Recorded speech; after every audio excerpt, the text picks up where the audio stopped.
নমস্কার বন্ধুরা, রকমারি বাঙালি রান্না সবাইকে স্বাগত জানাই।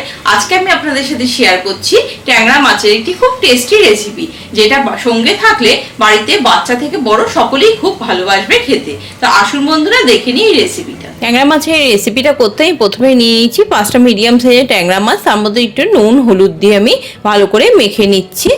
তারপরে মেখে নিয়ে এটা কিছুক্ষণের জন্য রেখে দেবো। তারপরে কড়াইতে তেল গরম হলে 20 মিনিট পর আমি ট্যাংরা মাছগুলোকে একটু ভেজে নিচ্ছি।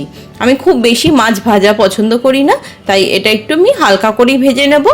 একটু ঢেকে দিচ্ছি, আবার একটু 2 মিনিট পর নেড়ে ভেজে নিচ্ছি। এইভাবে দুটো দিক ভালো করে উল্টে পাল্টে ভেজে নেব। আমার মাছটা ভাজা হয়ে গেছে, আমি তেল থেকে তুলে নিলাম। এরপর আলু ভাজার থেকে একটু মোটা করে আলু আমি কেটে নিয়েছি, সরু সরু লম্বা করে। ওইটা আমি ভেজে নিচ্ছি। ওটার মধ্যে দিয়ে দিলাম একটু নুন। আলুটা ভালো করে ভাজা হয়ে গেছে, দুদিক ভালো করে ঘুরিয়ে ফিরিয়ে ভেজে নিয়েছি। এরপর এটা আমি একটি পাত্রে তুলে নিচ্ছি। আলুটা ভালো করে ভাজা হয়ে গেলে আমি কোচানো পেঁয়াজ দিয়ে দিচ্ছি তেলের মধ্যে পেঁয়াজ দিয়ে সেটা ভালো করে ভেজে নিচ্ছি।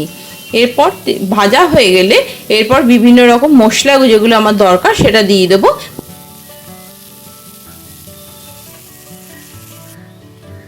প্রথমেই দিলাম 1 চামচ লঙ্কার গুঁড়ো, 2-3টে কোয়া রসুন কুচি, এটা দিয়ে ভালো করে একটু নেড়ে নিলাম।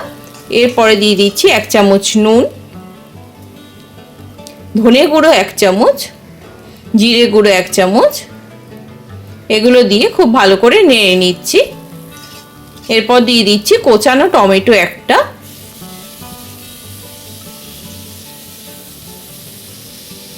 এরপর ভেজে রাখা আলুটা আমি দিয়ে দিলাম, দিয়ে ভালো করে নেড়ে মিশিয়ে নিচ্ছি।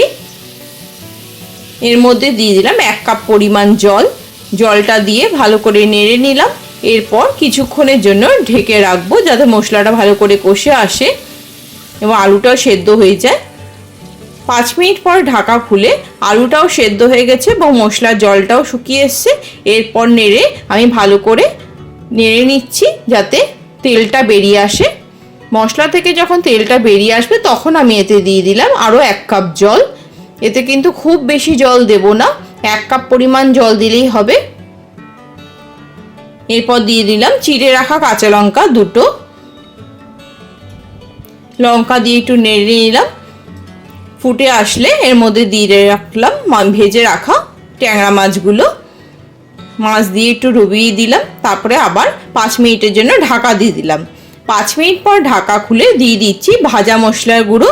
জিরে ধনে এবং শুকনো লঙ্কা ভেজে গুঁড়ো করে নিয়েছি, সেটা আমি দিয়ে দিলাম 1 চামচ।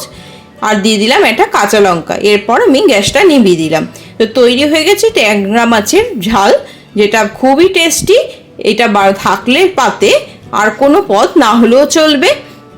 এইটা দিয়েই সমস্ত ভাত খেয়ে নিতে পারবেন। তো রেসিপিটা বন্ধুরা কেমন লাগলো অবশ্যই কমেন্টস করে জানাবেন, এবং আপনারা কিভাবে ট্যাংরা মাছ তৈরি করেন সেটাও আমাকে জানাবেন।